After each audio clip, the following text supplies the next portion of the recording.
Hey everybody, it's Mike And Cheryl. with Hendrick Studios. How's it going today? And I'm behind the camera as usual. Hello.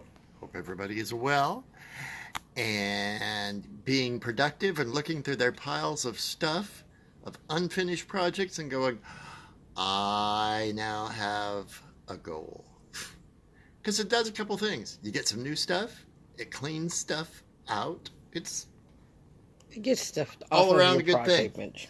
So I got a couple of things here that immediately need polishing, and they can be ready to go into the ready to sell pile. So we're doing the quick stuff first. Yeah, I got a ring here, and I did a little bit of polish here just so you can see just a little shiny. There we go. Compared to the other side where it's dull and flat. Okay. Yeah. Anyway, so you're going to show them how to do show how it works. So the machine I use is called a Fordham. And it is basically the jeweler's Dremel. Go ahead and, yeah. Goes up. I've got a motor hooked up. And then that goes down to a foot pedal. So it's foot pedal operated. Foot pedal right down here. So, and the handpiece, watch out. Sorry. Snaps off. Handpiece pops off. There are different handpieces you can use.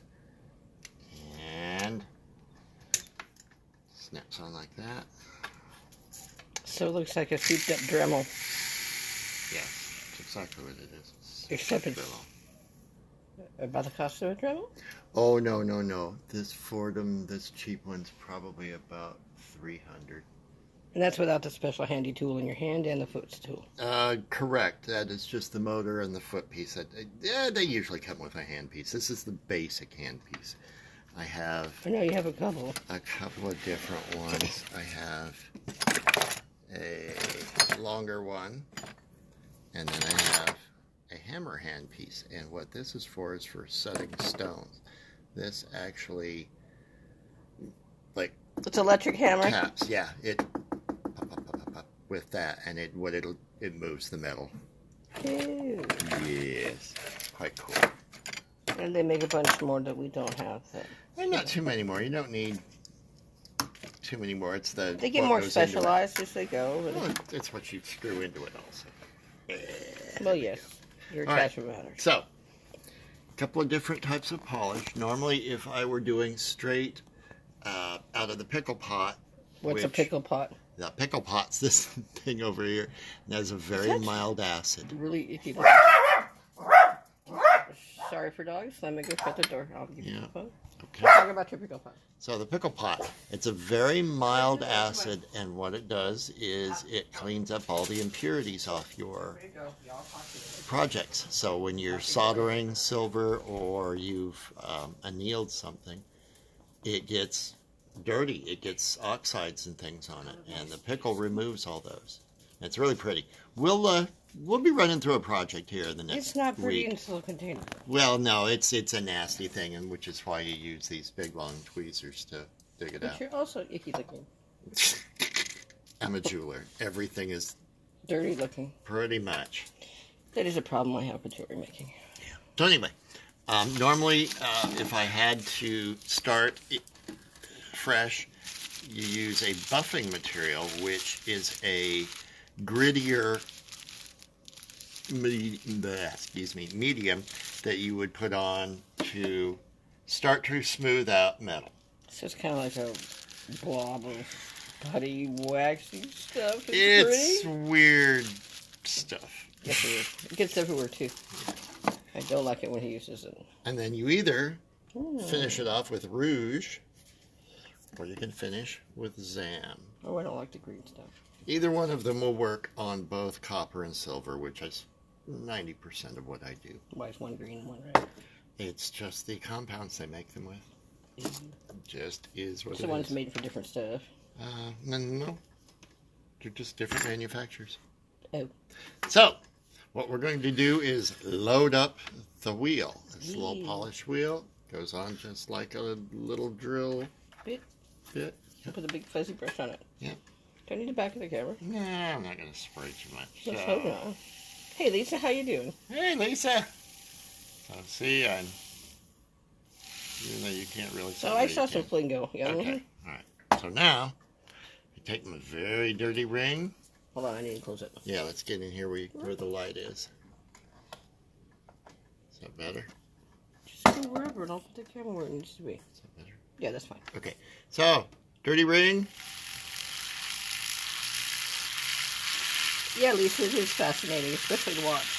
Not to listen to, though, on a steady basis. It's not so fun. No, that's why I usually would have music going. That's true, you know. And my work music of preference is either 60s music, which is just, you almost can't help but kind of pop and bop to it. Alright, so see how it's not working as well? That's because I've used most of the polish on the wheel, so I gotta reload a little bit. Okay. See this music, see, notice it's not doing anything anymore, then you're gonna get lost. Yeah, you'll notice that it's not, all of a sudden what was getting shiny is not. See, look how pretty that is. Lisa loves 60s music. It's really the best. Really, really, really. And you gotta have a little Motown in there too. That Chicago, the Association, the Cowsills. That's what I've been listening to recently. And it's so soothing when you compare Now, are you getting that polish on a stone? it won't bother it at all. Because ultimately you wipe it. You give it a nice little wipe. Okay, so this really only goes to metal, not on stone. Correct. So when you're done with it, you'll have stuff on it, and then you'll take it off. Yeah. Just a little wipe. Oh, if I see my... Oh, they both went to the show. So. Oh, they might be in a different box. Yeah. Anyway, so now you can see nice and shiny where it was all dirty. Here's the one that you'll really notice. So look how... Gray. Gray. The word is gray. Yeah.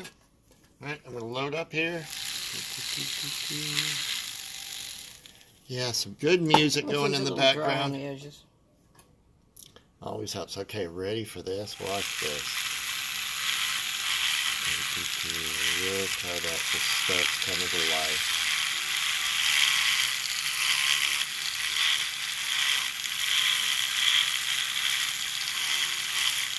Yeah, the abrasive will not bother the stones at all.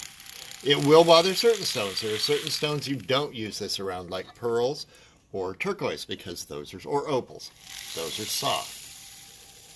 So you never use this stuff around those. You always, usually the very, very last thing you do is set the stone. After you've polished it and done everything else, and then you can get a little light polish.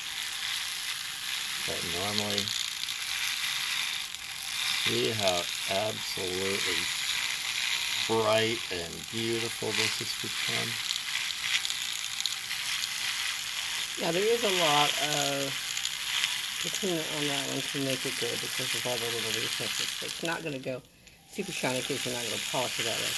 You can polish patinas right off. You've done it before. Sure. Oh yeah, absolutely. It's easy to do. Yeah. And it's messy. This is a messy gig. And you play with a lot of dirty things, and sometimes you play with some nasty chemicals. And you can touch on who you're aching on today. I didn't take too far ahead. Yeah, it's alright. But now you can get an idea. See how pretty that is down now. As a matter of fact, it's gotten so nice that the topaz is disappeared. Kind of disappeared. I need to do something about that. I think it needs to be a different color. Is it supposed to be blue? It is blue. Oh, it's so pale. One of those super pale blues. It's like a nice blue one, but I might replace it with a amethyst trilliant if I've got one that size. I'll have to look. Anyway, so, but this piece is done. It's ready. It can go in the finish pile. So these two, I finished. I'm done. Thank you. We should put them in a bag. So I will. They'll move over to the next table where they get okayed and wiped down and everything's cool. Can you talk to me about that amethyst stone in the ring? This one. Move it to the light, please. Oh, yeah. Sure. Thank you. It is, I believe, just a simple oval cut. Yeah, this is... There's no special cut on no, that one? not on this one. Oh, that was on a different one. Yeah, that's on the pendant. That's about a 8 by 10. Oh, lordy. It looks like it's about an 8 by 10. Nope, look. Oh, you got his little measure, too. So, the stone itself is... I know I make weird noises. 7. 7? Yeah, it's a 7 by Probably 9. 7 by 9. 7 millimeters by 9 millimeters. No, it's just a regular amethyst. It's funny, working in jewelry and on the laser and on the Maslow, we work in metric because it's much easier. You can get More accurate. more accurate. And then, you know, being an American, I still have to use inches and feet and things like that. And I use that mostly woodworking, which is weird. But yeah, it's interesting to try and do both. And I think we should go metric, honestly. It takes a little getting used to, but once you do, everything's so much more easy. 10s is much easier than 12s. You have a lot of people disagree with you. Ah, well, Anyway, that would be them. by working with it, we have to work with it as easier than 10s. I also wanted to take one of these pieces. I talk about opening a piece up. This one's ready to be opened up. It's not anything, I don't believe. It is just I don't think you had a project. Yeah, I didn't have I think plans it's for just it. a big version of that little one you made yesterday, or the one. We're going to find The out. two-armed one. So, Not in the back up some of your hammer way. no hammer. Oh, sorry, you're wedging. So Sorry. you use wedges. You use plastic or wooden wedges because it doesn't mar the metal. These are direct from your cheap local harbor store. Yeah, this is what they use Harbor Freight store, sorry. for auto body stuff. And it comes in a nice little set that's about $7-8 And we bucks. don't really care that it chips apart. Oh, 'cause no. It's cheap and we don't care. I'll file that down, smooth that out Wouldn't with bug some you. sandpaper. Yeah, when it's not efficient anymore. But as you can see, Oh, it's with your hand. I'm sorry. It's my part. I have to move. So you're just kind of pulling it apart there. Yeah. You're forcing. It looks like you're pushing pretty hard. You are. And now I can kind of get in here and pull this back a So little now you're bit. cheating. Now you're using hands. Yeah. Not that that's cheating, per se, Now- but it does tend to wrinkle the board differently Yes, it does. When you do it, when you switch from yeah. one tool to hands or to another tool. And you can see I'm in here digging pretty hard, and yet it's not marring the metal at all. That's with the cheap plastic.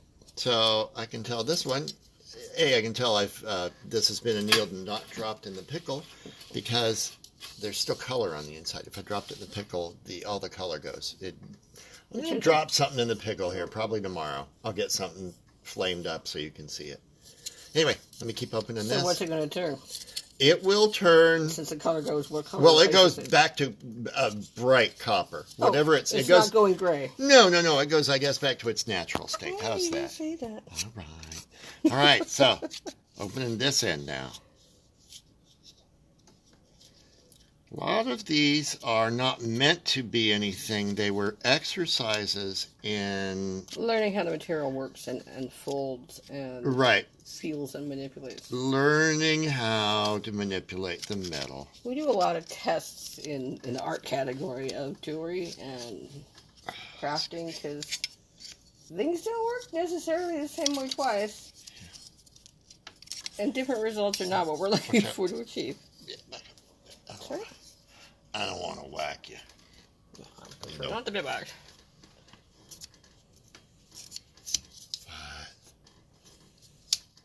you can control it with this little plastic tool. You get the edges that you want.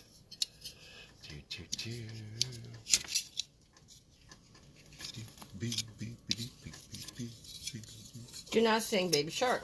That wasn't Baby Shark. Oh, that's terrible. Don't say that. That's terrible. That's terrible. That's a pop-talk humanity. Yeah, it's just you watch too much series. Anyway, so now I have opened this up, and I can actually open it up a little bit more back here. But see how it's now become this weird sculpture? Except for that mess right there. Well, it all connects together, so you're just not done working it. No. So now you sit and stare at it for a while until you get some until I decide inspiration from what which way is it going to go? That way? Is it going to sit like this? Oh, look, it's like a weird bird. If I did some more, put some weight back here. Yeah, you just see what it turns into. Yeah, the metal will talk to me. Oh, like the marble talks to Michelangelo. It will speak to me. Oh, I don't know. Not going to compare that. Yeah, I'm not going there. All right, well, Michelangelo was a little wacky. So when I talk about opening something up, this is what I'm talking about, is taking one of these folded pieces. Taking a folded piece and unfolding it. Yeah, and you can see maybe right here, it's torn. It's actually, there's a tear in the middle. It's gotten too brittle. Sure enough. Got too thin. So will I continue, or are you going to cut it out? I actually will probably just leave it. We'll just leave it, yeah. I might cut it out, who knows. It depends on if it's going to be used as a structural part or if it's going to be I think it's just going to sit as decorative. Yeah, should have it. What else can I do here real quick? You're going to show us how to punch a hole in something. I was? Earrings. Punch a hole in those little square things. Okay, sure, absolutely. Hey, where's my block? Get a new song in your head. No! What song is in your head? It's Chicago. So it sounds like Baby Shark stole it from Chicago. No. Alright, so what you want to do, obviously. Okay, what is this thing you got here? This is a bench block. It's just a piece of hardened steel. Ooh. I've got several different ones. They come in different shapes? If you look over here, there's a bunch over there, but I don't know what they are. Got that one.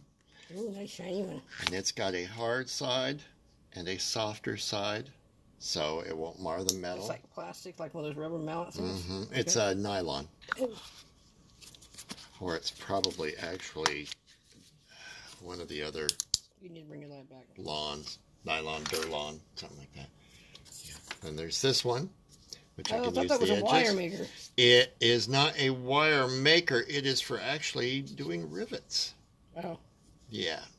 That looks similar like you'd make wire with. A wire maker is that plate is called a draw plate. Oh. And that, I actually need to get one of those too.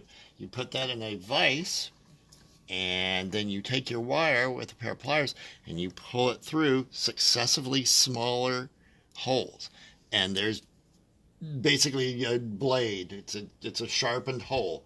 And when you pull the metal through, it pulls a little bit of the metal off, pulls a little bit off, and you can make the wire any size you want. However, as you pull it through, it gets denser and tighter, just like we've talked about. And you have to anneal it. Yeah, it will break. It will actually snap. Okay. And then I have my little, this is called a horn anvil because it has this little horn right there. It looks like a little cow. Yeah, and this is like the one you would see on a blacksmith. And I use these a lot. Okay. So, but this one, it's a basic one. So, what you want to do, let me grab a hammer down here. And I'm going to use a regular work hammer, not one of the, I'm going to use just a standard ball peen hammer. Something the average person would have. Yeah. Well, there's gold hammers and things. No one's going to pay that kind of money for a hammer. Yeah, I'll show you here in a second. Except by the jewelers. Yeah, that's about it. Okay, so what I want to do is decide. You never want to try and just drill something straight. What will happen is the drill bit will move and it will skitter across your work surface, and that's called chatter. From the other way. Actually, I'm coming this way. Come here. Okay, I can see from here. Okay. And that's called chatter, and it will chatter across, and it totally ruins your surface. Happens in wood all the time. It's horrible. So, now that it's there, we're going to take a little tap. Just one? Yep, that's all you need. Mm-hmm. Just the one.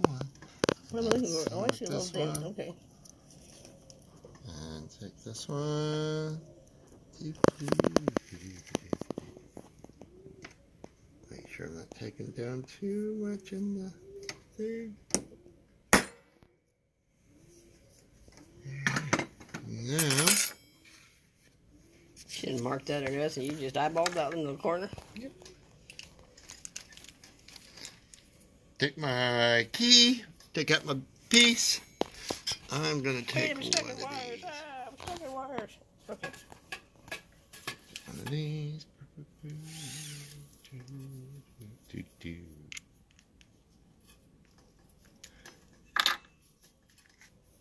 Okay, so keep it on in the light, please. Yeah, it's a little diamond bit. Okay. Very teeny little bit. Little diamond bit. And now I'm going to go right here on my little bench. Whistle. And, oh, can you not see? Yeah. That's what I'm trying to do is see. I see a picture of your thumb. There, that's better. Thank you. Hold your thing still, though. Got it.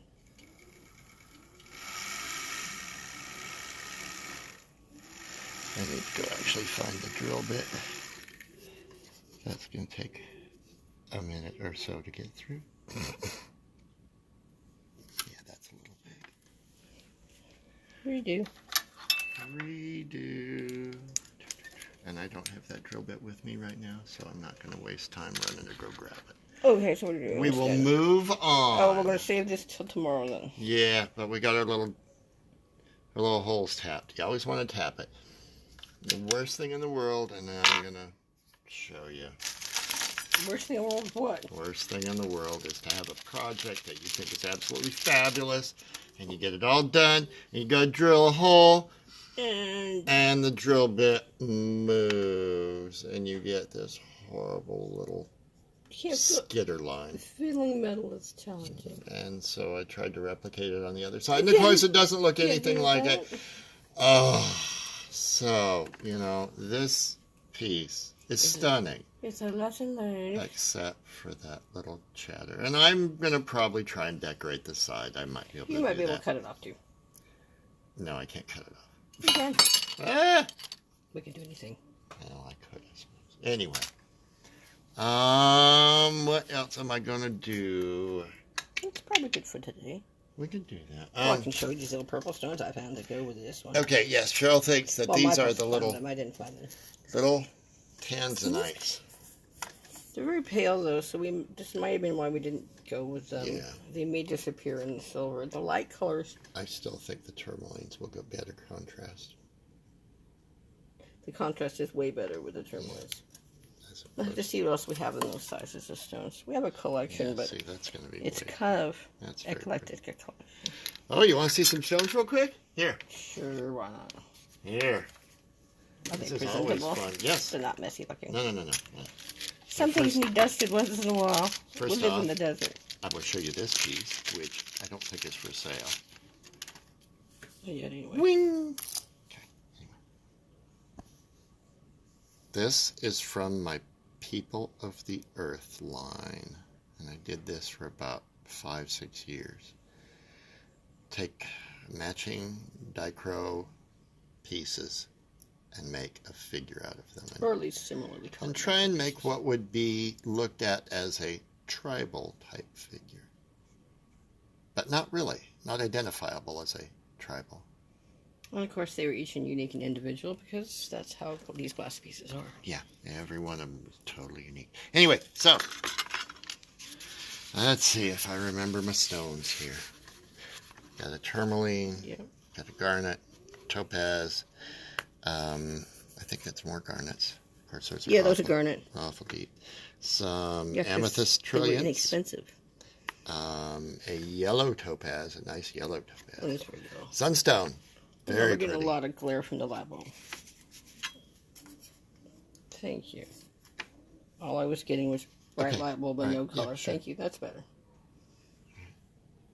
We were on this yellow one. There we go. Yellow trillion. Sunstone. It's a gradient stone. It's white on one end and orangey on the other with little colors in between. Very pretty. Some more topaz trillions. Bigger, darker one. That's a lab one there. Amethyst. I couldn't tell you what that is. I don't remember. I'll have to look and see if it's written on anything. Another lab topaz. Regular topaz. The natural colors are a little not as bright. That is a tourmaline. It's a green and that pink is tourmaline. pretty. Can you see it? Yep. Okay. I just gotta angle the camera. What do I do on that one? That's it's another tourmaline.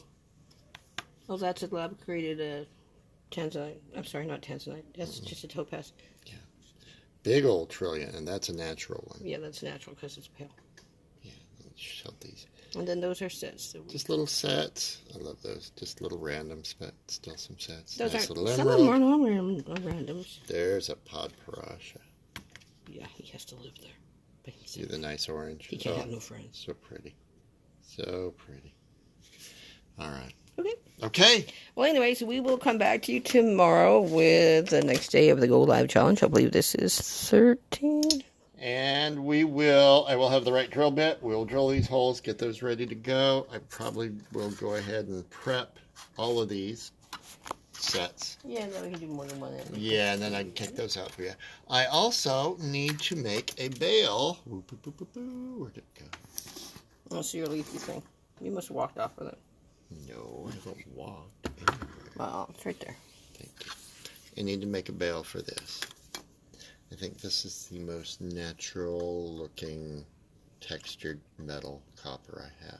That could be really pretty with that. Yeah, I think that'll look really nice. So tie it too. Sorry, you would tie it together. I will probably go ahead and make the design on the metal and cut it out. That'd be good that way, because that takes forever and it's very noisy. And I won't solder this one. We'll do a rivet. Okay. So cold connections, I can show you how to do this stuff without having to do flame.